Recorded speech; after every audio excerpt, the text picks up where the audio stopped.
하겠습니다. 네. 치매민 교수님을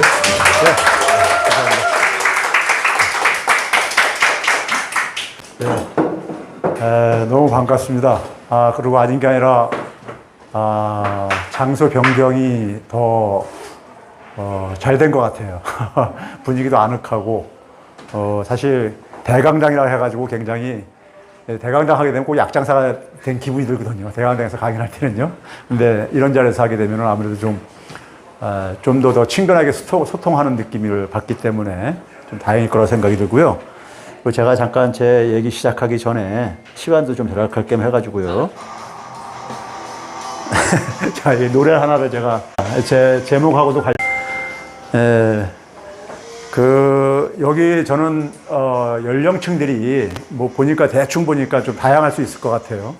근데 제가 이제 오늘 이제 가고 싶었던 것은 우리 사회 속에서 70년생 전후하고 그다음에 지금 대학에 지금 다니는 학생들이 지금 2000년생 전후가 이제 학교를 다니고 있습니다. 올해 들어온 학생들이 2001년생이고 작년에 이제 2000년생들이 이제 처음 이제 대학에 들어왔기 때문에 그래서 이제 70년 전 그러니까 60년대 말 세대들이 되게 이제 그 자녀가 있으면은 지금 대학을 이제 좀 이제 들어갔거나 대학을 갈 수 있는 대학에 진학한 이제 그런 자녀를 두고 있는 세대가 아닌가 생각이 들고요. 제가 이제 여기 지금 간 것은 여러분들 뭐 잘 알다시피 서태지의 이제 교실 이데아라는 노래입니다. 서태지 씨가 72년생이라고 제가 알고 있는데요. 그러니까 지금 이제 한 50줄 바라보고 있는 이제 그렇게 벌써 됐죠. 그리고 이제 90년대 초의 그 상황을 좀 이제 저는 잠깐 좀 반출을 하고 싶었어요. 제가 한국에 돌아와서 대학에서 선생 생활한 게 90년부터 했습니다. 90년부터 해가지고, 당시에 제가 이제 4학년 과목을 가르칠 때 4학년 학생들이 남학생 기준으로요. 군대를 갔다 오는 남학생 기준으로 했을 때, 이건 그만 들을까요?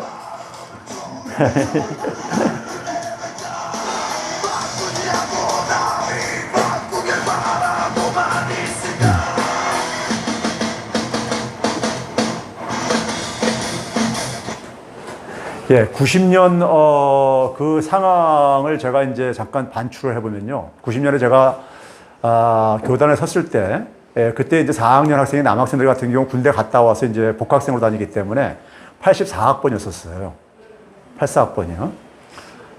그리고 이제, 대학 이제 처음 들어온 학생들이 이제 90학번 학생들이 이제 당연히 있었을 것이고요. 그리고 이제 그래서 이제 2학년 전공 과목에 들어가게 되면은 남학생들 같은 경우는 뭐 이제 86학번들이 있거나 89학번들이 있는 뭐 이런 시절이었었습니다. 시절이다 보니까는 그때를 아마 대학을 다니셨거나 혹은 기억이 있으신 분들은 갈지 모르겠는데요.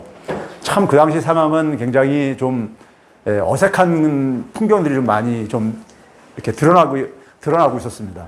그러니까 소위 말해서 우리 사회 속에서 80년대 소위 운동권 학번들, 386 세대들이 이제 마지막 이제 끝물 세대들이 대학의 좀 캠퍼스에 남아있을 때였었고, 그리고 80년대 말은 아시다시피 이제 그러니까 동구 사회주의권이 이제 붕괴돼가지고 상당히 사상적으로도 굉장히 혼란스러웠던 이런 상황이었었고요.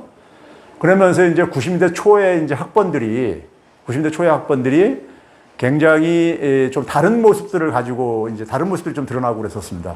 그러니까 이제 대학생 이제 그러니까는 그 단체들도 이제 소위 전대협이 이제 그러니까는 끝나고 한총련으로 이제 그러니까 넘어갔었던 이제 그런 상황이었었고요.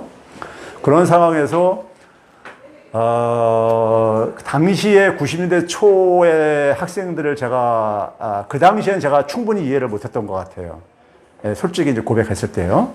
그러니까 그 당시에 학생들은 약간 그러니까 어떻게 보게 되면은 80년대 소위 끝 학번들은 좀 이제 약간 좀 이제 이건 어떻게 표현한다면은 그 표현을 이걸 좀 이제 어떻게 표현할지 모르겠는데요. 뭐 이런 식인 겁니다. 그러니까 그 당시 80년대 말 학번들 같은 경우는 80년대 초중반에 그러니까 소위 그 정통적인 386 학번들보다도 좀 이제 관성적으로 운동한다는 느낌을 받았어요.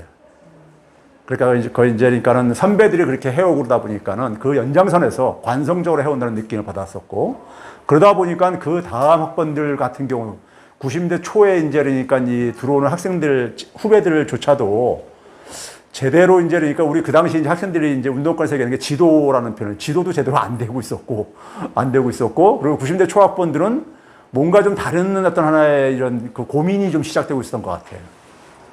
근데 그게 지나고 보니까는 변화가 그 당시 좀 시작되고 있었다는 것을 좀 이제 이해가 되더라고요. 문화적으로도 변화가 있었고. 그런데 아까 제가 이제 교실 이데아라는 노래를 소개한 거는 그 당시에 아마 그러니까는 젊은 세대들이 대학을 다녔었던 혹은 그 당시 대학을 안 다녔었던 간에 세대들이 그러니까 많이 공감을 했었던 하나의 그 노래 중에 하나를 제가 이제 그 소개를 했던 건데요. 이 가사를 보게 되면 이제 뭐 그런 얘기가 있잖아요.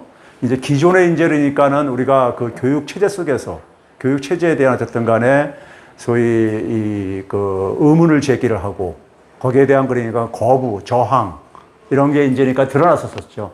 그래서 여기 보시게 되면은 이런 말이 있잖아요. 예를 들어서 그 똑같은 것만 모든 학생들한테 똑같은 것만 다 집어넣으려고 하고 있고 머릿속에다가 집어넣으려고 하고 있고 그 다음에 뭐냐면은 옆에 학생들 친구들을 그러니까 짓밟고 올라서게 하는 이제 이러한 방식이었던 하나의 교육 환경. 그리고 이제 이런 상황 속에서 대학이라는 것이 과연 뭔가, 그리고 자기 이제 경력을 포장하는 이제 그러니까는 이런 것에 대한 이제 그러니까는 그 소위 젊은 20살 전후의 세대들이 당시에 느꼈었던 이런 이제 그러니까는 하나의 감정이 저는 그대로 여기 이제 이 노래 가사에 포함이 되어 있다고 저는 생각을 합니다. 근데 이때 대학 세대들이 지금 이제 50줄 전후가 됐다 이겁니다. 50 전후가 됐다 이겁니다. 근데 저는 그 당시에 그러니까는 지금 당시에 20대 젊은 세대들이 가졌던 꿈들이 저는 어쨌든 간에 좌절이 되고 그리고 중단이 되고 그리고 그것이 고스란히 그 우리 지금 그 당시 대학을 다녔던 세대들의 자녀 세대들한테도 그대로 지금 지속되고 있다 하는 겁니다. 근데 이제 문제는 뭐냐면은 제가 이제 여러분 잘 알고 있는 얘기지만은 10년 전에 그러니까는 고려대, 연세대, 서울대 우리 이제 언론에 알려진 건 소위 말해서 스카이 대학이라는 유명 대학의 학생들이 뭐 자퇴를 하게 되면 뉴스가 돼요. 근데 그 이전에도 사실 많은 지방 대학생들 같은 경우들이라든가 소위 그러니까 별로 주목받지 못하는 대학 학생들은 자퇴가 많이 있었는데 그건 이제 별로 주목 안 받았는데 소위 이제 그러니까 스카이 대학의 학생들이 자퇴를 하게 되면은 이 뉴스거리가 되고 그랬었는데 이게 이제 뭐냐면 2010년이요. 그러니까 딱 10년 전이죠. 지금부터 10년 전인데 고려대학교 제가 알기로는 경영학과 다니던 여학생이 4학년을 다니다가 재학생이 이제 그 자퇴하겠다고 이제 선언을 하고 이제 그때 그게 이제 사회적으로 화제가 됐었던 이제 일이 있었는데요. 여기서 이제 그 당시 표현했던 이 김혜슬 양이 당시에 표현했던 거 보게 되면은 뭐 자격증 장사 브로커가 된 대학. 아까 앞에서 얘기했었던 그러니까는 서태지 노래에서 나온 거하고 저는 무슨 차이가 있는가 하는 생각이 들어요. 그러니까 한 20년이라는 시간이 흘렀음에도 불구하고요. 그래서 뭐냐면 부품을 공급하는 하청업체가 된 대학이란 데가 그러니까 거의 그러니까 똑같은 것을 머릿속에다가 꾸겨 있는 이런 식의 이제 교육이 대학에서도 그대로 반복되고 있다는 거죠. 초중 고등학교 과정만이 아니라 대학에서도 그러니까요. 그리고 이제 뭐냐면은 제가 많이 쓰는 표현인데 공부만 잘하면 모든 것이 용서되는 그러니까. 그래서 저는 우리 아이들이 굉장히 아이들한테 굉장히 우리가 때로는 경악을 금치 못할 때가 있고 그러는데 아이들이 그래서 우리가 괴물이 된 아이들 이런 표현도 쓰는 사람들이 있고 그러는데 그건 저는 저희 부모 세대들이 그렇게 만든 측면이 상당히 있다고 봅니다. 사회가 만든 측면도 있지만 부모들이 그러니까 우리 부모들은 그러니까 아이들 공부만 잘하고 책상에 앉아서 오랫동안 책하고 씨름하면은 하여간 안심을 하고 마음이 놓이고 뭔가 딴짓하면은 불안하고 이런 게 지금 이제 모습인데 이때가 10년 전입니다. 근데 지금 10년이 지난 지금 시점에서 우리가 달라진 게 그렇게 뭐가 있는가? 저는 이걸 이제 묻고 싶어요. 지금 뭐냐면은 30년 전의 상황이 지금 그러니까 30년이 지난 상황 속에서 달라진 게 있는가? 달라진 게 있는 게 이걸 좀 묻고 싶은 거고요. 그랬을 때 지금 부모 세대들이 그러니까 30년 전에 그러니까 고민했었던 문제들이 지금 자녀 세대들에게 그대로 지금 이전되어지고 있는데 거기에 대해서 우리 부모들은 사실 어떤 대답을 줄 수 있는 것인가?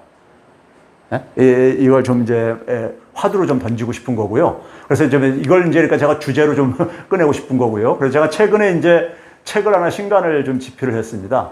했는데 제가 이제 여러분들 뭐 아시는 분은 아시겠지만은 올 봄에 4.15 총선 때 현실 적재 뛰어들었다가 뛰어들고서는 제가 그만두면서 바로 선거 개표가 이루어진 4월 16일 날 새벽에 제가 이제 바로 이제 공동대표직을 사임서를 제가 제출하면서 제가 이제 하고 싶은 일로 좀 돌아가고 싶다, 본업으로 돌아가고 싶다 하면서 그러면서 그 당시에 제가 했던 얘기가 뭐냐면 제가 가지고 있는 조그마한 어떤 경험이라든가 지혜를 우리 아이들이 좀 그러니까는 좀 희망을 갖고 살아갈 수 있는 사회를 만드는데 조금이나마 내 힘을 좀 보태고 싶다.